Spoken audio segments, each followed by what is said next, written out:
અમદાવાદના પૂર્વ વિસ્તારમાં આવેલા ઈસનપુર તળાવ મેઘા ડિમોલેશન કરવામાં આવી રહ્યું છે। ઈસનપુર તળાવમાં છેલ્લા અનેક વર્ષોથી દબાણો કરવામાં આવ્યા હતા, ત્યારે તમામ દબાણોને દૂર કરવા માટેની કાર્યવાહી આજે સવારે શરૂ કરાઈ હતી। 20 જેસીબી મશીન અને 500થી વધુ મ્યુનિસિપલ કોર્પોરેશનના કર્મચારીઓ અને મજૂરોએ ચુસ્ત પોલીસ બંદોબસ્ત વચ્ચે ડિમોલેશનની કાર્યવાહી હાથ ધરી છે, જેમાં 1000થી વધુ પાકા દબાણોને દૂર કરવામાં આવી રહ્યા છે।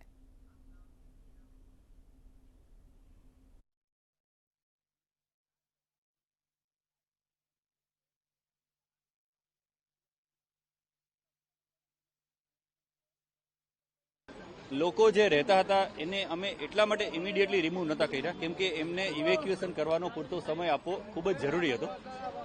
આ ઉપરાંત રેની સિઝન હતી અને આપણા દિવાળીના બધા તહેવારો આવતા હતા, તો આ બધા તહેવારો અને વર્ષા ઋતુને ધ્યાનમાં રાખી અમે જે તે સમયે આ કામગીરીને ઉપર રોક લગાવી હતી, પણ લોકોને પૂરતો સમય આપ્યો। આપ પણ જુઓ છો, ઘણા બધા મકાનો ખાલી થઈ ગયા છે। એ બતાવે છે કે અમે લોકો એમને પૂરતો સમય આપ્યો છે। લોકો પણ હવે સ્વેચ્છાએથી પોતે માને પણ છે કે ભાઈ આપણે આ મકાનને ખાલી કરવા જોઈએ અને અત્યારે આ મકાન ખાલી થઈ રહ્યા છે।